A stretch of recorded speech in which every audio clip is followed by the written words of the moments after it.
حضرت انس رضی اللہ تعالیٰ عنہ لکھتے ہیں کہ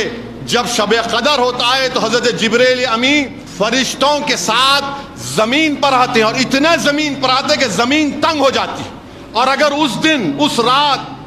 کسی کے بال کے رونگٹے کھڑے ہو گئے تو سمجھو کہ فرشتے تم سے مضافہ کر لیے۔ تو یاد رکھو نوجوانوں،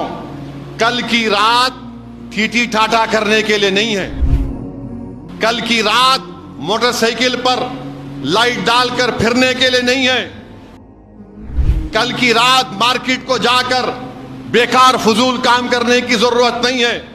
کل کی رات تم ہماری اور آپ کی ذمہ داری ہے کہ یہ مسجدوں کو آباد رکھیں۔ کل انشاءاللہ تعالی 27ویں شب ہوگی رمضان کی، اور اللہ قرآن کریم میں اللہ سبحانہ و تعالی یہ اعلان فرما دیا کہ جس کو شب قدر نصیب ہوگی اس کو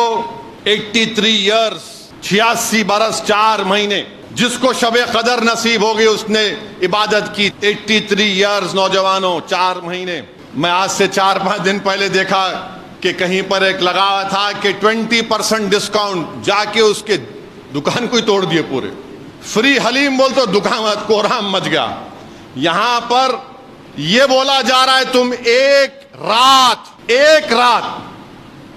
رات اگر تم عبادت کرو گے 86 برس کی عبادت کا ثواب ملے گا۔ کتنا؟ 83 ایئرز اینڈ 4 منتھس۔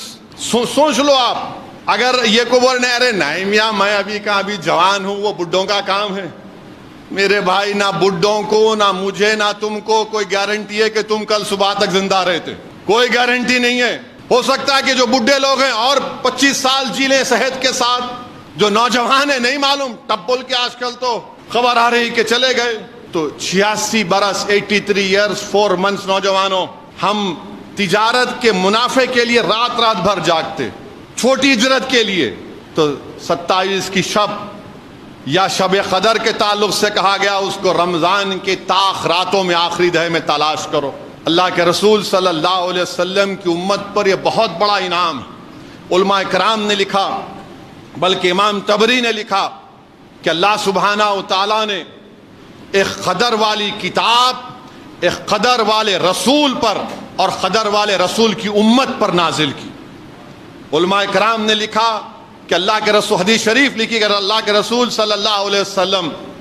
جب دیگر انبیاءوں کی امتوں کی عمر کو دیکھا تو آقا انعامدار محمد مصطفیٰ صلی اللہ علیہ وسلم رنجیدہ ہو گئے کہ میری امت اتنی کم عمری میں کیسے اتنے بڑے عمل کرے گی۔ تو اللہ نے رسول اللہ صلی اللہ علیہ وسلم کے دل کو رنجیدہ پایا اور جبریل علیہ السلام کو بھیجا اور کہا کہ یہ شب قدر، اس میں ایک رات اگر آپ کا امتی عبادت کرے گا تو 83 ایئرز اور 4 منتھس کا اس کی عبادت کا ثواب ملے گا۔ اور حدیث شریف میں آیا، مجاہد سے روایت ہے کہ اللہ کے رسول صلی اللہ علیہ وسلم نے فرمایا کہ ایک شخص بنی اسرائیل میں تھا جو 1000 سال تک تلوار باندھ کے رکھا، اور رسول اللہ صلی اللہ علیہ وسلم نے حدیث شریف بیان کیے تو اللہ نے حضرت جبریل کو بھیجا اور کہا کہ میں آپ کو شب قدر دے رہا ہوں آپ کی امت کو۔ حدیث شریف میں آیا کہ اللہ کے رسول صلی اللہ علیہ وسلم فرما رہے تھے کہ بنی اسرائیل میں ایسے 4 لوگ تھے، یوشع بن نون، حضرت ایوب، حضرت ادریس، زکریا، اور ایک نام دیا رسول اللہ صلی اللہ علیہ وسلم نے کہ لوگ 80 سال تک اللہ کی عبادت کرے، اور پلک جھپکنے کے لیے بھی انہوں نے اللہ کی اطاعت سے منہ نہیں موڑا۔ صحابہ پریشان ہو گئے کہ 80 سال اور ایک گناہ نہیں۔ اللہ سبحانہ و تعالیٰ نے حضرت جبریل امی کو بھیجا اور خوشخبری سنائی۔ اب علماء کرام نے یہ بھی لکھا، حضرت انس رضی اللہ تعالیٰ عنہ لکھتے ہیں کہ جب شب قدر ہوتا ہے تو حضرت جبریل امی فرشتوں کے ساتھ زمین پر آتے ہیں، اور اتنے زمین پر آتے ہیں کہ زمین تنگ ہو جاتی ہے، زمین تنگ ہو جاتی ہے، اور اگر اس دن اس رات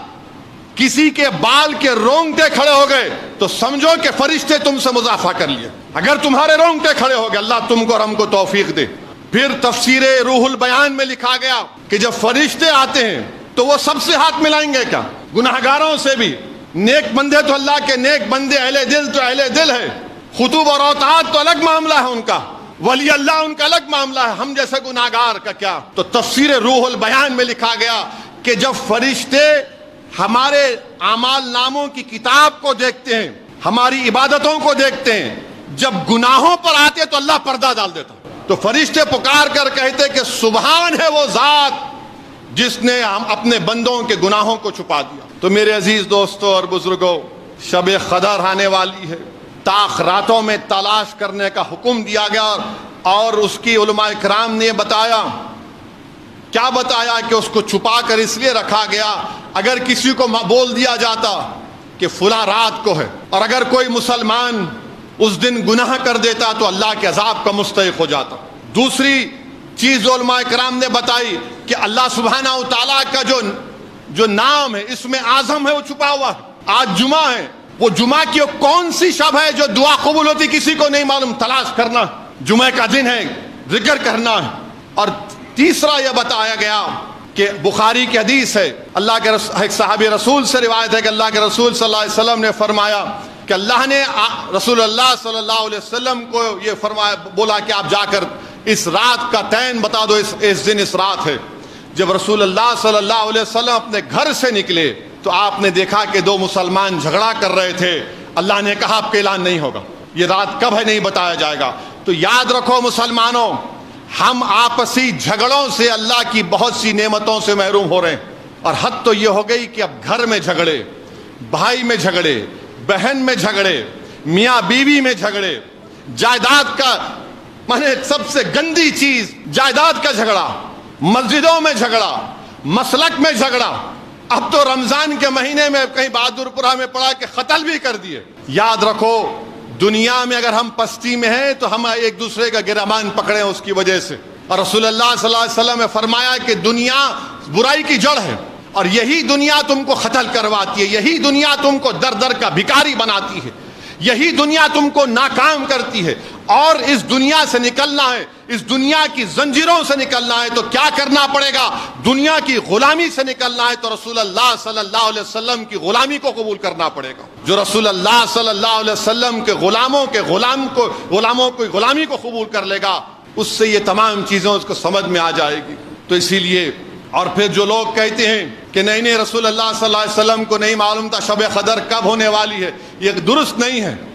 شرح بخاری کے علامہ عین الدین لکھتے ہیں کہ اللہ کے رسول صلی اللہ علیہ وسلم کو معلوم تھا، اور اسی لیے ابو داؤد شریف کی حدیث ہے، حضرت عبداللہ انیس رضی اللہ تعالیٰ عنہ روایت کرتے ہیں کہ وہ مدینے میں دیہات میں رہتے تھے۔ وہ اللہ کے رسول صلی اللہ علیہ وسلم سے جا کر عرض کیا، رسول اللہ صلی اللہ علیہ وسلم، میں ویرانے میں رہتا ہوں، نماز 5 وقت کی پڑھ لیتا ہوں، رمضان ہے، مسجد نبوی کب آؤں میں؟ اللہ کے رسول صلی اللہ علیہ وسلم نے فرمایا کہ 27 کی شب کو تم مسجد نبوی میں آ جاؤ۔ حضرت عبداللہ انیس، ابو داؤد کی حدیث ہے، وہ 27 کی رات مانے 26 کے دن عصر کی نماز سے مسجد نبوی میں آ جاتے، اور فجر کی نماز یعنی 27 اور روزہ شروع ہو جاتا، وہ فجر کی نماز پڑھ کے اپنے گاؤں چلے جاتے ہیں مدینے سے باہر۔ اور وہ ان کے فرزند سے پوچھا گیا کیا معمول تھا حضرت عبداللہ بن انیس کا، تو بولتے ہیں کہ وہ ایسا کرتے تھے، اور اگر ضرورت نہیں ہوتی تو عصر سے لے کے فجر تک مسجد نبوی میں بیٹھتے، عبادت کرتے ہوئے بیٹھتے۔ تو یاد رکھو نوجوانوں، کل کی رات ٹھیٹھی ٹھاٹھا کرنے کے لیے نہیں ہے، کل کی رات موٹر سائیکل پر لائٹ ڈال کر پھرنے کے لیے نہیں ہے، کل کی رات مارکیٹ کو جا کر بیکار فضول کام کرنے کی ضرورت نہیں ہے۔ کل کی رات ہماری اور آپ کی ذمہ داری ہے کہ یہ مسجدوں کو آباد رکھیں۔ اللہ کی رحمت جوش میں رہتی، یاد رکھو 83 ایئرز 4 مہینے کی عبادت کا ثواب آپ کو ملے گا، ہم کو ملے گا، اگر ہم پورے اخلاص کے ساتھ آ کر اللہ سے رجوع کرتے ہیں۔